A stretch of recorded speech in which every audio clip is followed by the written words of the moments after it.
Good evening. Coming up tonight. Silicon Valley Bank failed, indicating the largest bank failure since 2008.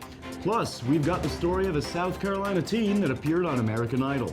And later, our women's basketball team secured the #1 overall seed in NCAA tournament.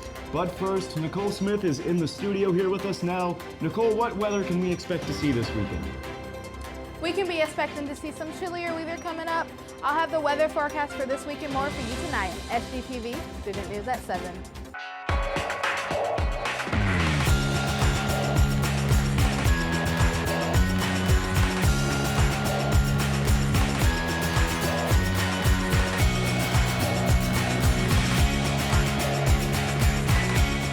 Live from the Kennedy Greenhouse Studio. This is Student News at 7. Good evening, Carolina. I'm Tyler Perrone. And I'm Alex Tetor. Thanks for joining us tonight. On Friday, Silicon Valley Bank failed, marking the largest bank failure since the 2008 financial crisis. Silicon Valley Bank, or SVB, was one of the largest lenders to many recognizable technology companies. SVB failed because it no longer had enough capital to operate, and this was made worse by the recent interest rate hikes by the Federal Reserve. SVB used its extra cash to invest in U.S. Treasury bonds, which are usually very low-risk investments, but this left the bank with very little spare cash. The bank's clients got nervous and started withdrawing their money. The bank had to sell out these Treasury bonds quickly to raise enough cash to pay out the clients. As interest rates rose, the value of the bank's Treasury bonds fell, which means that the bank had to sell these bonds at a loss. The bank officially announced its crisis on Wednesday of last week, and by Friday it had been taken over by the Federal Deposit Insurance Corporation.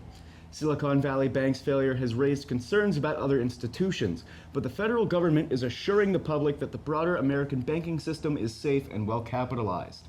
President Biden has promised that Silicon Valley Bank customers will have their insurance deposits protected, and also that taxpayers will not bear any losses. As of March 11th, an Aiken County deputy has been terminated for opening fire in a vehicle while operating at a traffic stop.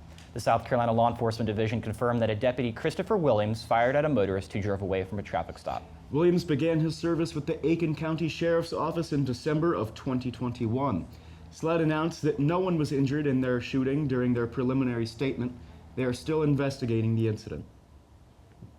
Early voting for the Columbia District 4 City Council race begins today, Monday, March 13th.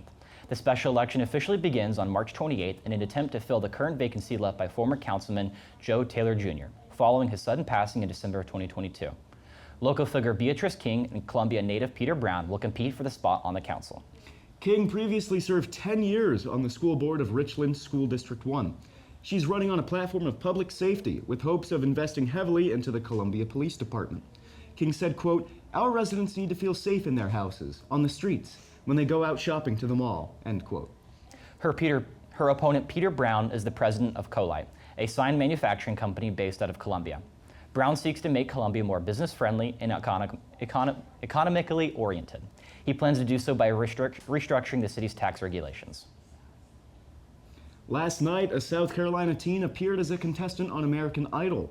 Trip Taylor, an 18-year-old college student from Florence, appeared on the show to sing "I Believe to My Soul" by Ray Charles. Judges Lionel Richie, Katy Perry, and Luke Bryan all gave positive feedback to the young performer. Perry said to Taylor, quote, "People are going to remember your name," end quote. Taylor spoke about his challenges, saying that Florence is, quote, "not the best place for racially ambiguous people." Taylor graduated from the Governor's School for the Arts and Humanities in Greensville, South Carolina, and he is currently a student at Carnegie Mellon University studying musical theater. Taylor received a golden ticket from the judges on American Idol, and he will progress to the next round of competition in Hollywood. American Idol shows on Sundays at 8 p.m. on ABC.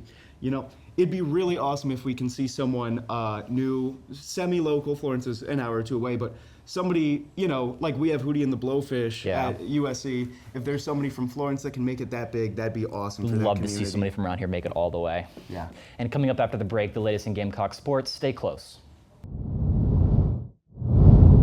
SGTV News 4 sports reporter Spencer Ball has the scoop. What have you got for us, Spencer? Gamecock women's basketball have secured the #1 overall seed in the NCAA tournament.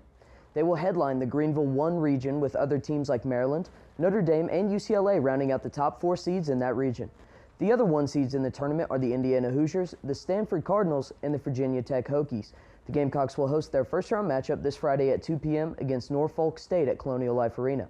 You can check that out on ESPN. And if they win that, they will host another game right here in Columbia, playing either South Florida or Marquette. Moving on to the Diamond, Gamecock Baseball gets their third sweep of the season, this time against the Bethune-Cookman Wildcats. On Friday, the offense exploded with 2 grand slams as the Gamecocks dominated in a 20-3 victory in only 7 innings of play. Moving on to the Saturday doubleheader, the Gamecocks would take Game 1 8-5 after a 3 RBI game from Ethan Petrie.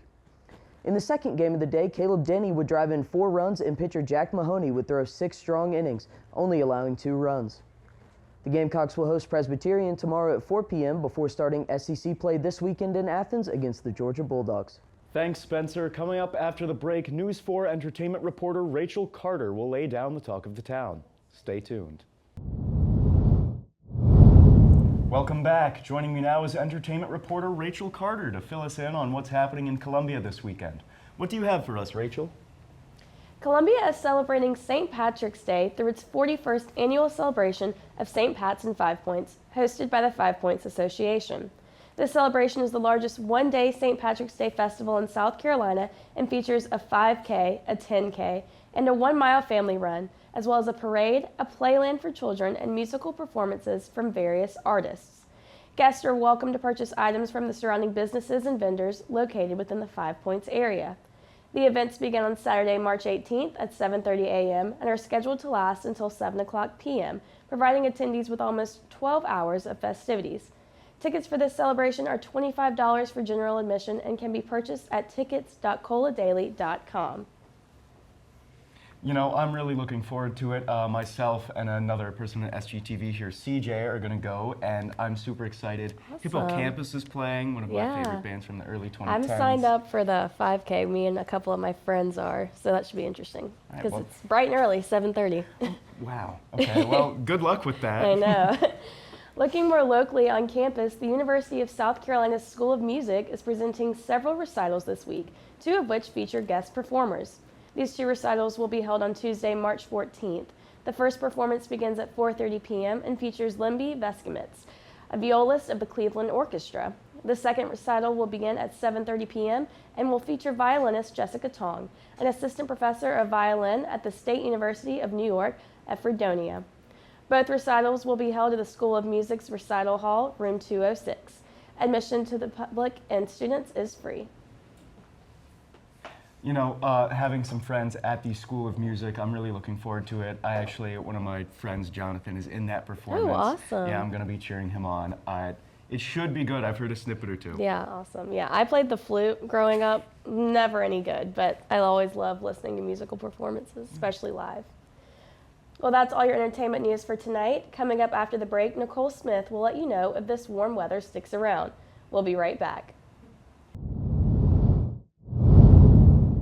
Welcome back, everyone. I'm Nicole Smith. Here's your look at tonight's forecast. Tonight's temperatures are hitting 33 degrees with those winds going 8 miles per hour, and we're going to have some partly cloudy skies here tonight. Now, thanks to daylight savings, jumping forward an hour, we're going to have our sunset here at 7:30 p.m. here tonight. Now, let's take a look at some of the major headlines for this week. We are going to be seeing some colder nights ahead of us, and we do have a freeze watch here tonight. And then Saturday and Friday, we are going to have some showers, with Friday having them in the afternoon and then Saturday here in the morning. So let's take a look at what that week is going to look like now. So throughout the week, we're going to be in between the low 60s to the low 70s, with that stray here on Tuesday hitting 57. And as we move into the afternoon, we're going to have some colder nights here on Tuesday hitting that lowest of 29. Now, like I said before, we are going to see some showers on Friday and Saturday, but throughout the rest of the week, we are going to see that sun peeking on through.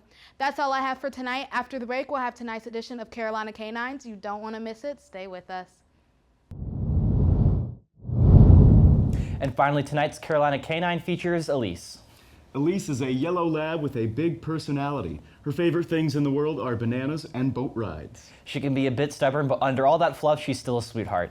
Now, I am a sucker for a golden lab, and Elise is no exception. She is gorgeous. I'm also a sucker for boat rides, such as Elise, so I get her, you know, the banana boat, feeling like LeBron James and Chris Paul out there. I gotta take this dog on a boat ride. That wraps up tonight's edition of Student News at 7.